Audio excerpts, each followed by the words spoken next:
Good morning, everybody. It is Jaden at Riverside Mazda, back with another special vehicle. This time around, we've got the 2022 MX-5 Miata, and I'm going to take you guys on a tour and show some special features off. Starting off in the front, as we do with the styling, we're just going to go straight into it. This is the ND. Okay, it's not the NA of old. I know that's got the happy smiley face, but this is a mean killer right here. That's why this thing is scowling at you, because it's gonna eat up those V8s on the road. Just kidding. But the styling is very nice here. We're gonna see they're gonna retain these nice angular headlights. You see it kind of flows into this body line right here and right there on both sides. Down below, we still got our big mouse style grille right here. Got your two little lines at the bottom. It looks really good. And then in this Grand Touring trim, we do have our LED daytime running lights right here that are going to be turned on when the vehicle is moving. And then a little black front splitter right here. Looks pretty good. It is going to be a flat black, right? We can take a look at that. It is going to be gloss black when you do go to like a club trim and you get the front appearance package that comes with the spoiler and then the side skirts as well. And then taking a look at the hood is just massive. This is definitely got the coupe design. Even in this RF trim, it just looks so good. We got our Mazda emblem front and center right here, looking absolutely beautiful. If those were gloss black though, or maybe even maybe a matte black, I think that would look really nice. But if we go ahead and move to the side of this vehicle, we're gonna check out the side profile. All right, if we look right here on the front fender, we're gonna see our side reflector. You know what, it's regulations, you gotta have it. But honestly, the way they've implemented it doesn't look too bad. Moving on to the wheels here, we're gonna have a nice gunmetal gray machine finish here. It is gonna be a 17-inch wheel. I do like the way these look. They're easy to keep clean because the spokes are so thin, you can wipe them off, super cool. But super nice wheel. We got a 4x100 lug pattern here. Very uncommon, but this one is gonna come with our nice wheel locks here and our nice gray brakes as well. If we're looking at the tires here, Mazda's got some pretty nice Bridgestone Potenzas right here. We got a 205 width, we got a 45 series sidewall, and we got a 17-inch wheel, as we already talked about. All right, and if we transition from the front wheel to the front fender, we're gonna check out some more styling cues. If we come and dial in right here, we're gonna see this nice angular design for our side LED markers right here. I think these look super cool. I'll go ahead and put a clip of what these look like in real time so you guys can take a look at that. All right, we're gonna see this got a nice consistent flash. I kind of wish these were sequential, but you know what? Not even mad, because at least we have them and they've integrated them very, very nicely. Now, if we move on to the side profile of the vehicle here, we're gonna see this nice coupe-like design. I've got the top down, but I will put the top up just for demonstration purposes so you guys can see what I'm talking about. But overall, the shape is very nice, very appealing to the eye. We got the perfect proportions here. The hood, not too long, not too short. The back, just the right in as well. The silhouette of this car is gonna adopt the Mazda simplicity, human-centric design. All right, and before we transition to the back so we can check out the rear styling, I wanna tell you something that's new for 2022 on the MX-5 Miata. Now, this back brake may seem normal, but in these new cars, we're gonna have Mazda's all-new technology called Mazda Kinematic Posture Control. Okay, so I know that sounds like a bunch of fancy language for, you know, back pain resolution or something like that, but in simple terms, it is going to be Mazda's torque vectoring, right? So it's going to actually inside brake and outside brake depending on the speed of each wheel to go ahead and reduce that body roll even further, because I know some people have complaints that this ride is a little bit soft, but the handling obviously is amazing. This is just going to take it to the next level, so when you're cornering, you have the ultimate confidence. All right, and so now we can take our focus to the back with the styling. One thing that I really hate is this freaking antenna for the radio. Don't know why you need that when we have our shark fin antenna for Sirius XM radio right there, but that's besides the point. The back of this thing is looking sexy, almost like a mini Jaguar back here. You know what I mean? It looks very nice. We've got our circle style lights right here. LEDs, of course, with our turn signals hidden in there. Got our third brake light here, right up on where the RF kind of comes up. It looks really nice. Got a nice pass through there so you can see what's going on. Coming down to the bottom, we got our reverse lights on either side. And I wish they would have integrated this a little bit better, but at least it's here. We've got our backup camera just smack dab in the middle of the bumper right there. And then obviously we got our license plate holder at the bottom, right? So if we go a little bit further, we're gonna see twin exhaust on one side. Honestly, for this car, When they updated this to the ND2, these sound just a little bit more throatier, giving it a little bit more bark, which I really like. You guys will take a listen to that when we're going on our test drive.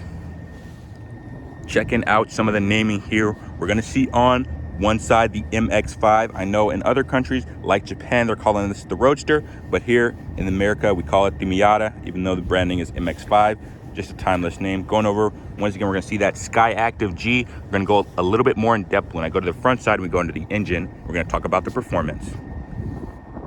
And fast forward, we are underneath the hood of the 2022 MX-5 Miata. We're just gonna go ahead and go over some of the powertrain specs here because that's what we all love. So with this 2-liter inline-4, Mazda is pushing out 181 horsepower and 151 pound-feet of torque as revised in 2019 when we got the bump to the ND2. If we're just taking a look at overall design here, I know Mazda knows its clientele base because we're not covering this nice engine with a bunch of black plastic. Right here, we have a nice exposed view of the top of the block here. We're gonna see Sky Active G. We got a little bit of plastic here, but nothing too crazy. But overall, a very nice design. Got our airbox front and center, our battery, and overall, we can kind of see that this is a very nice, simple layout because we know Mazda is gonna have people that are owning these that are gonna be working on them all the time. So it's not gonna be too hard to figure out. Some extra tidbits of information here. I did forget to mention on all 4 sides, we're gonna have ventilated rotors because this is a sports car after all. We gotta have it, right? And just because it's a sports car doesn't mean it can't be efficient as well. So this specific MX-5 Miata, we're gonna see fuel economy numbers looking really nice. We're averaging about 30 miles per gallon here, which is really strong for a sports car. It'll do that to you when you don't have a turbo. I know a lot of people wish it does, but you know what? It kind of takes away from the personality of this vehicle. I think this engine suits it just fine. And if we're looking a little bit more, we got a hood prop here like all our other Mazdas. But in this case, I'm not mad because this whole vehicle's essence is being lightweight, right? So this coming in at around 2,300 pounds, it's gonna be one of the lightest sports cars on the road. Even with that RF hardtop convertible, it's still super light. And you know what that means? It's gonna be nimble in the corners. All right, and if we do a 180, we're gonna check out the trunk.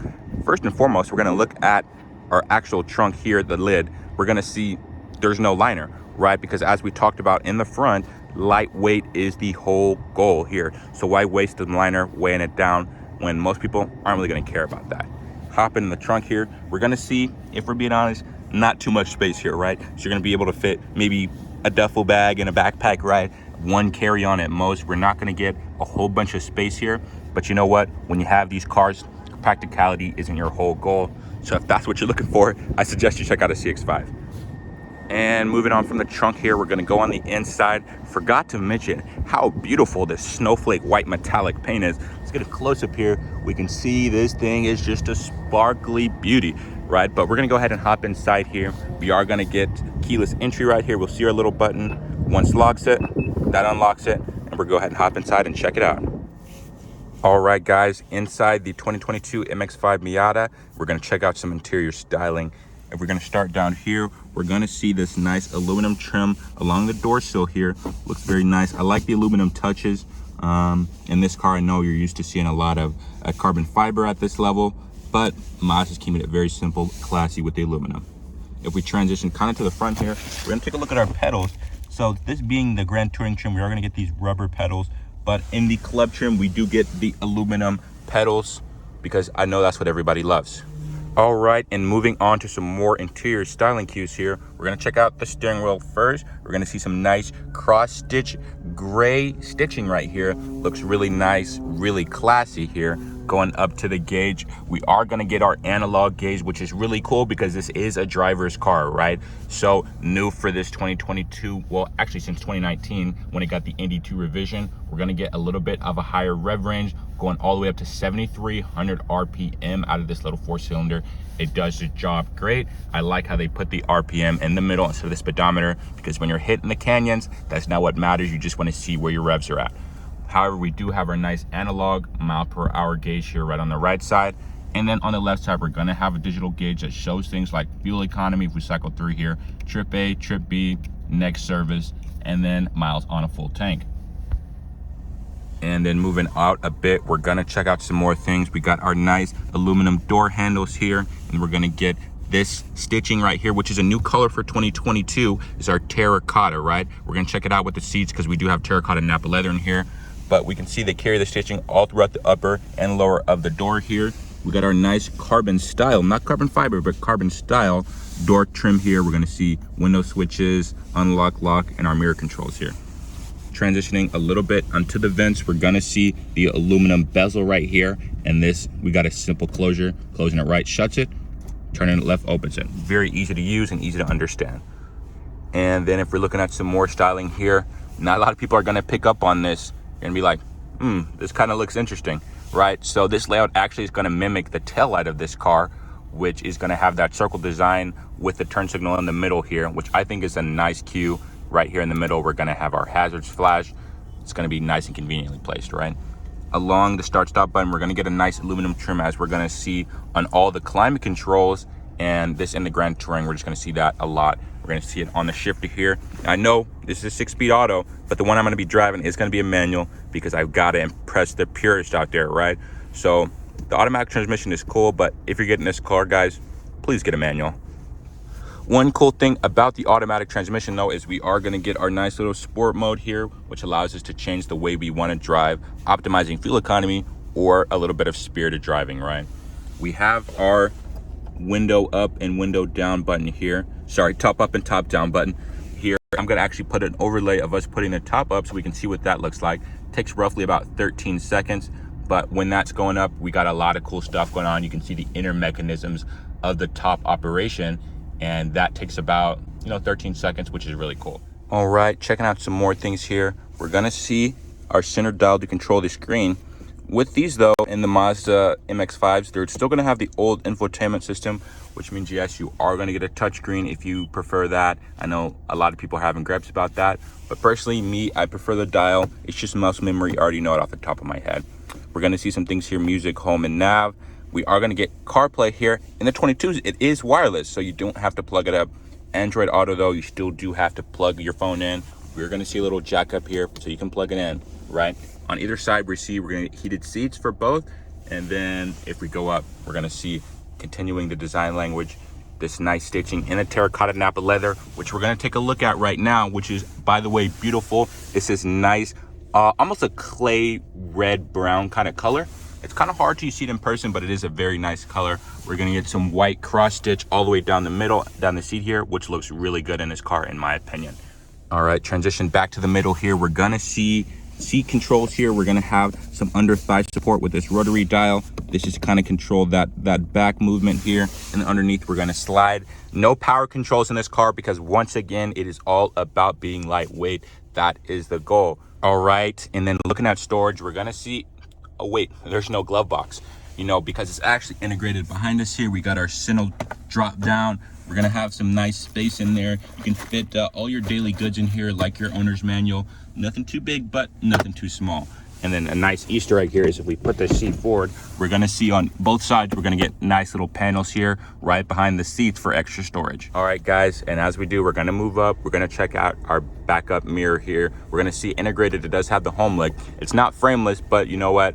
That does add some extra weight once again, because lightness is the goal here. We do have 3 settings here for, if you have 3 houses. Not me yet, but I hope it is. Right, we're gonna get our nice center light right here. Drop down, we're gonna get these, hand-sized sun visors here with a nice mirror in there, which is looking pretty good, by the way. We're gonna flip that up. We're gonna see, they do have a card storage slot right here, which is pretty cool. Not a lot of people know that. And then of course, we can't go without the top view. Because there is no top right, we are gonna be in the RF here. The visibility is actually pretty strong. I know a lot of people have complaints about this rear section here in the rear corner panel, but it's not that bad, especially because this car does have blind spot monitoring, which does help out a lot. Also on this side view mirror, we're gonna see this does have the auto dimming, just like our rear view mirror up here, which does help with those brights because you are a low car, so you're gonna be in that headlight side. But with these rear view dimming, it does help a lot. Now, the only thing that's left is to go on a drive and see what we think. All right, so we're in the 2022 MX-5 Miata. We're gonna take it out for a little drive, see how we like it. Now, first thing you'll notice off the bat, this interior is gonna be a little bit different from the one that we just checked out. That is because, like I said, we did swap cars here. We're still in the same Grand Touring trim. However, this is going to be the jet black mica color, as you can see kind of on some of the accents. You can see along the door here, we do have the black accents instead of the snowflake white, because on the inside they do color match, right? So we're really going to just test out the handling, acceleration, and all the above and see what we like. So we're just going to give a little rip here. Handles beautifully. Wow. I mean, you thought the Mazda 3 was good, but this is really good, right? So, like I said, new for this year, we've got Kinematic Posture Control, which allows us to better control that body roll coming into these corners, because the computers are smart enough to detect when one wheel is spinning more than the other and allow that inside wheel braking, right? Coming up on a little corner here, you guys may be familiar with this road. This is the one I used in my last video here. And that thing just hums pretty beautifully here. And I do have the top up, but I will put the top down later. It's just for volume. I know it can be a little bit windy out there, but I'll let you guys hear it. So we'll take a left right here.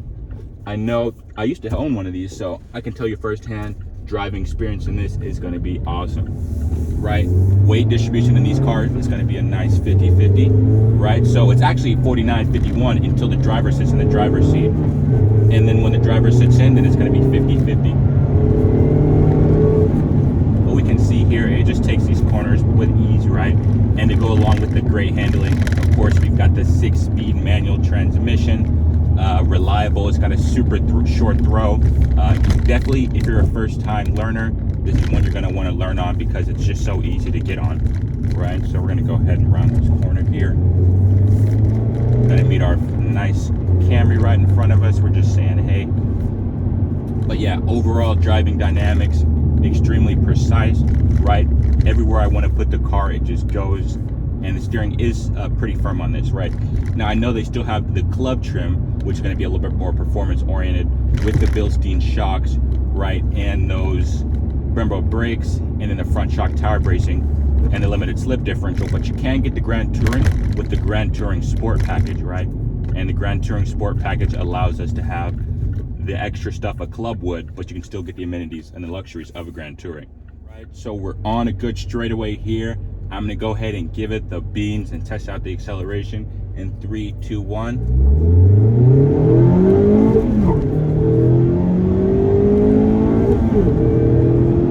All right, and that's 60, right? And just like that, this thing is so quick. I mean, obviously it's no Hellcat in a straight line, but it gets up and goes, being 2,300 pounds, and it doesn't hurt it, right? So we're just going to go ahead right after the 0 to 60. It's tradition. We're going to go ahead and do a brake test. But let's just get up to 50 miles an hour here. We're going to do a full emergency stop in 3, 2, 1. And it's very quick, as you can see. The overall driving dynamics are very nice. I know this vehicle is definitely going to be more sports oriented, but even when I'm just cruising around here, honestly, the ride isn't even that bad. This being the Grand Touring trim, we are sitting on leather instead of cloth. But it is still a very soft ride until you need it to be. Then it turns hard and aggressive in those corners. So my overall thoughts on the car, it is definitely a great weekend car to have. It could be a little bit troublesome if you're trying to daily it. However, if you've got the heart, why not? This definitely is a car going to be for all ages here, from young to old to anywhere in between. It's just a lot of fun, right? And it's not going to get you a bunch of speeding tickets, breaking all the laws, right? Because while this is a quick for only 2,300 pounds. All right, guys, if you enjoyed this review on the 2022 MX-5 Miata, be sure to drop a like, and we'll see you next time with another special vehicle. Have a great weekend.